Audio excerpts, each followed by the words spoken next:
Often there are multiple layers of meaning. Another layer is the word's structure. Think of the center of the onion as a word's base element, its essential kernel of meaning. A free base element like O-N-E or T-W-O can stand on its own as a word, like one or two. A bound base, like the R-U-P-T of erupt or rupture, needs another element in order to surface in a word. Two or more bases give us compounds, like twofold or someone or bankrupt. Once we figure out a word's meaningful elements, we can peel back its history to shed a little more light on why it's spelled as it is.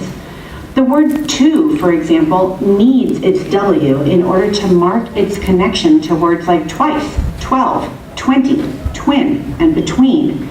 A word's history is another layer of the onion. With that understanding, let's investigate the word one. First, we need to check in with what it means. Unique, single, solitary. One's historical layers include its relatives only, once, 11, and even a, an, and any. But it's the morphological relatives, the ones that share the base O-N-E, that are really astonishing. There are the familiar ones like anyone and one track and oneself. Those are obvious. But let's take a look at some unexpected derivations of the word one. The word alone is built from the prefix al plus the base one. It's the same al prefix that we see in always, already, almighty, and almost. It means all. The word alone means all one. It was misanalyzed in the Middle Ages as having the prefix a, like in asleep and awake and around, and a new base was born, L-O-N-E, which then developed into its own family. In the word atone, we find the familiar preposition at, compounded with the base O-N-E. See, when we atone for something we've done wrong, we attempt to make things whole again, to fix what's broken, to be at one again with whomever we hurt. But here's perhaps the best one of all, the word onion, which is also frequently derided as irregular or crazy for its spelling of with an O. But again, if we look into the word's structure and its history, it's a mystery no more. When we look at the roots of an onion, we learn that it is written as O-N-E plus I-O-N, the same suffix we find in tension, action, union, and thousands of other words in English. Unlike the many cloves and a head of garlic, an onion has a single bulb. It is marked by the state or condition of oneness. Like an onion, English is one single writing system shared across time and space. Its structure and its history have many layers, and peeling them apart can really add flavor to our language and spice up our understanding. See, spelling is never just about spelling, but about how written words make sense. It's almost enough to make you want to cry.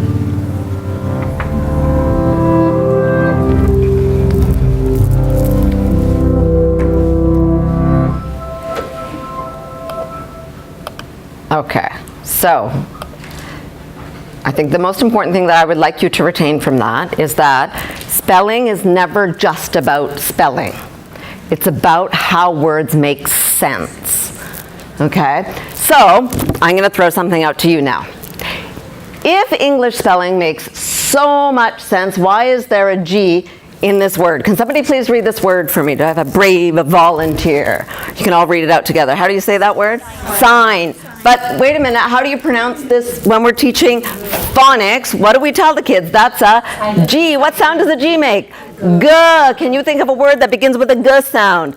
Goat, garage, good. Well, what's it doing there then? Oh, that's a tricky word. It's silent. Don't pronounce it. Can you think of another word off the top of your head that has a silent G in it? Light. Okay. So let's think about what does the word mean then? If we're going to test this hypothesis that spelling in English is connected to meaning, what does sign mean? Can anyone give me a signature? So sign means a signature? It's a signal. It's a signal. Okay, so a sign is a, do I have a pen here? A sign is a? Indication. An indication. It's what else? Symbol. It's a symbol, good. A symbol is it's a mark that represents some sort of meaning, right? Okay. A mark for meaning. Okay, so on your, oh, thank you, dear, that works.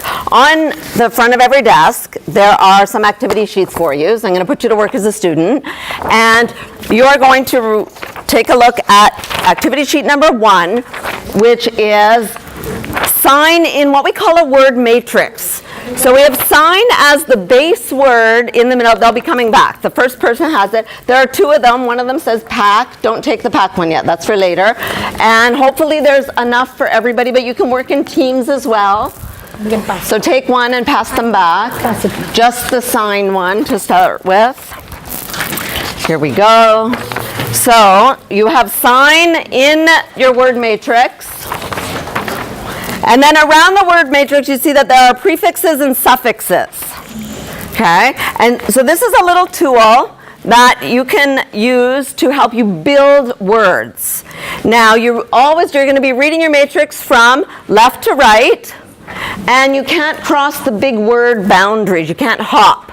So you can have re-sign or signal, as someone mentioned earlier. Okay, and you're going to build your words, and I'd like you to build them like sign plus the suffix al gives us signal. So write your base, and then add your suffix, or if you're going to put your prefix, you put it in front, and then you rewrite it as the word signal. And I want to give you just a minute, maybe a minute and a half, and I want you to work through this worksheet. And how many words with the base sign can you create in English? So 2 of them have been done for you, signal and assignment. What else do you know?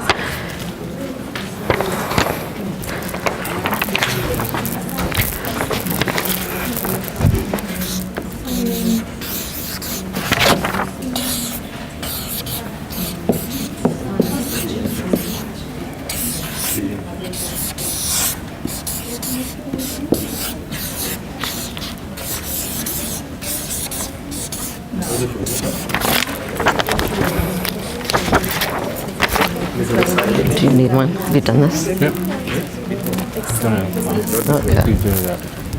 Okay.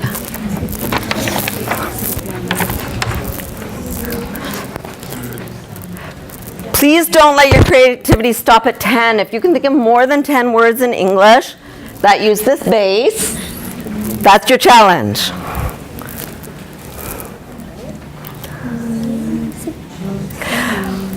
Just one other hint I'll give you, because we're all adult learners as opposed to kid learners. There are some prefixes, for sure prefixes, and maybe some suffixes that are not in the matrix that you might know that might also work with the base. Okay? If you can... Resign is good.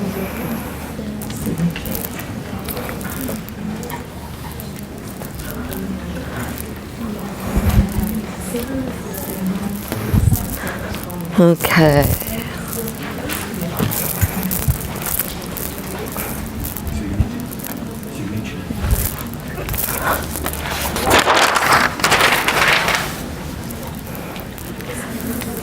Okay, who's got 10 words?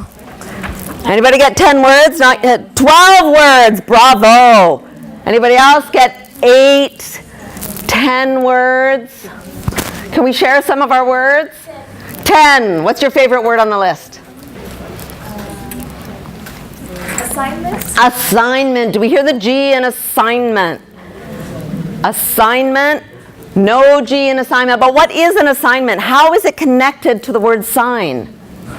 What is an assignment? It's a task. And what do you want the person who you give an assignment to do? To complete it. To complete something, to make marks.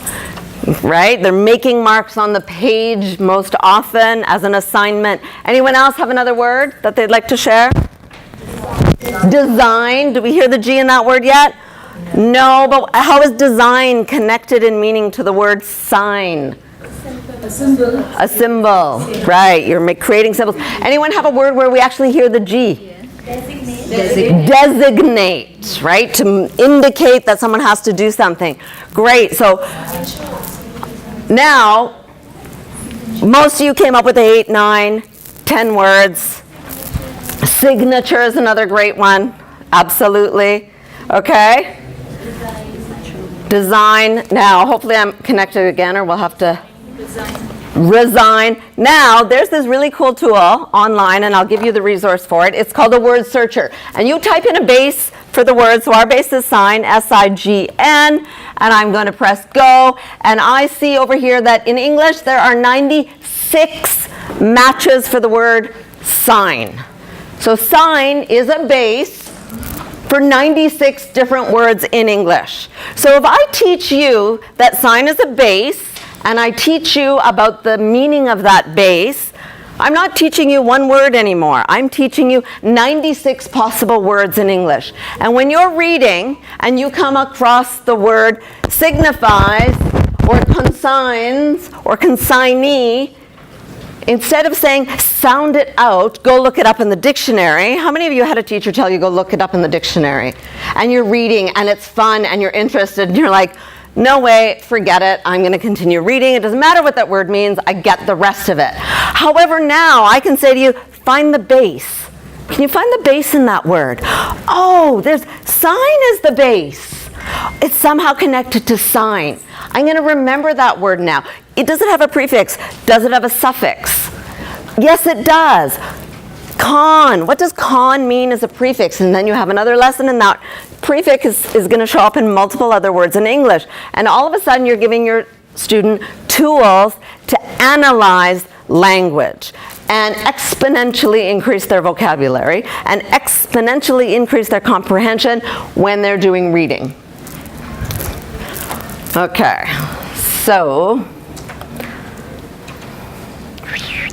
okay, wait a second, let's go here and there and back here and back here. Okay, now we're going to take a look at one more quick activity. Let's see our time here. Yeah, we're good for time. So there's a pack matrix now.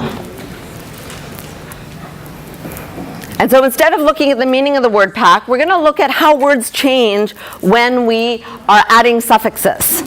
Okay? Because we talk about different rules that we have in English for doubling letters or adding an E or deleting an E when we make things plural. So when you are building your pack matrix,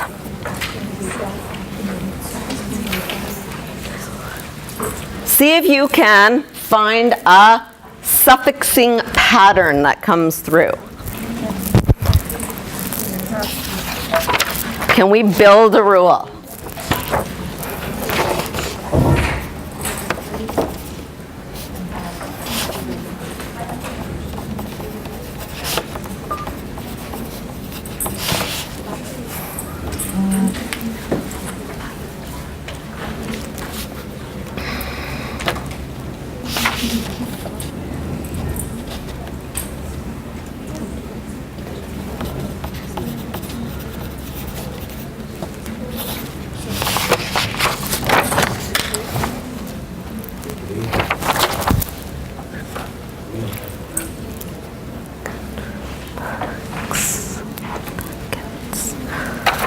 Okay, and maybe just in the interest of time, I'm going to draw your attention to the word package and packet. And I'm going to ask you to make them plurals.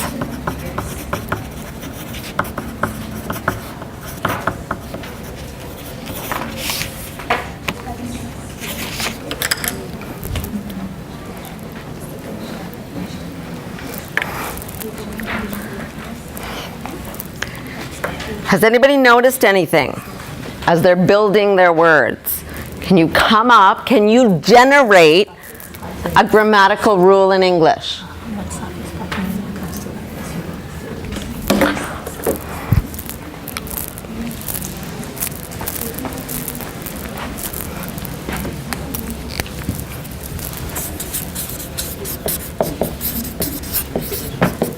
What's our suffixing rule?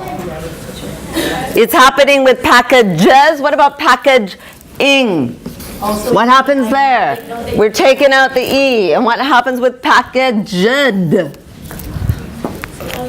We also are taking out the E. So when we have a word that ends in a single silent E and we're adding these suffixes, and then you can ask your students, can we test this rule? Does it work on other words in English? And so you think of words that might have a single silent E on it, you build it, and you test the hypothesis, and you test the hypothesis.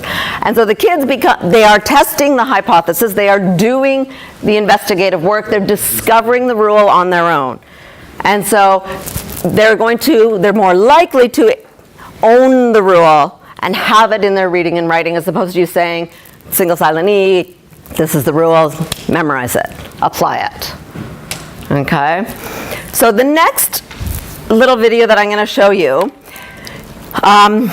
takes us to the far end of the spectrum. It's a clip of a grade 5 student who has spent time working with her teachers, and her project was to do a word investigation. If you would like some more resources, there's a small half sheet of paper here with a number of websites and links on it. And so I've given you a little taste of what this might be, but these are 3 major people who work in the area and who share their work. Lynn Anderson's website, Beyond the Word, it's her classroom blog, and on it there will be lots of links to videos of her in action with the kids in the classroom. And practitioners have been working with this methodology with students as young as kindergarten. And you can start with the very, very simple different markers, like if you take a base word like jump, how many different words can a 5-year-old think of connected to jump, jumps, jumped, jumping, and there you have a fabulous lesson on suffixes. Okay, and then you can extend it from there. And a lot of these practitioners are building word walls in very different ways. Traditionally in a classroom, we've seen a word wall built alphabetically.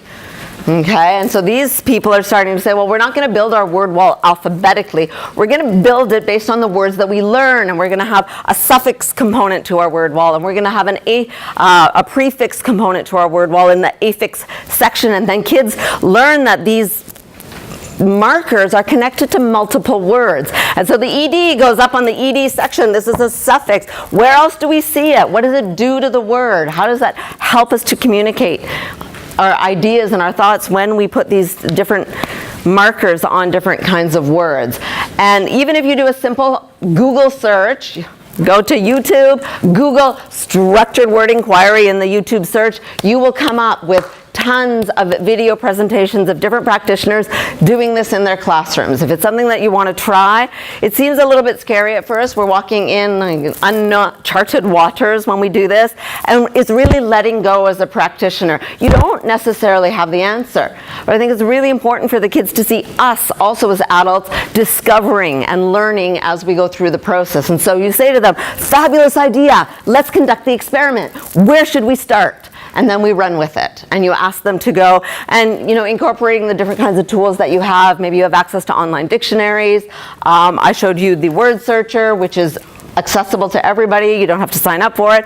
There's the etymology online, which the young girl used in her presentation, which gives you the history of the words. It's openly accessible to everybody. And so depending on the age level that you're working with, you modify what you feed them and how often you do it. And it's fabulous to connect it to thematic units. If you're looking at science, science is another fabulous word to build word sums for. And then they get so many words that are connected to the SCI, E in science. Okay? Does anybody have any questions right now? We have just a few more minutes. Any things you want to bring to light? Any challenges? We have about 7 minutes for questions, comments. It's hard work. I was scared when I first jumped into doing it in the classroom. It's like you lose control of it, right? You don't have, this is the rule, do the rule. Oh, excellent, you're doing the rule really well. You know, it is a little bit muddy, it is a little bit scary as a practitioner to make this kind of shift in your practice, but it's really, really cool what the kids can come up with if you can stick with it for a few months of getting them to start thinking this way and thinking this way. And then they'll be coming up to you and they'll say, oh, this word is connected to that word. You know, I have students now randomly coming up to me, showing me the connections that they've made with the different words. And they come, you know, it cycles through the different units of study. Oh, we did that word over there, but it meant something a little bit different. And then they come back to it again. So it's a lot of fun also, if you're willing to take the leap and let go of some control, to see what the kids can bring back to you as well. You all can also give some feedback on our class. She can improve. We can. I think it was a pretty good class. I think she worked a lot behind it. Yeah, and it was really interesting. It isn't like those normal English classes. Yeah. Thank you very much, dear.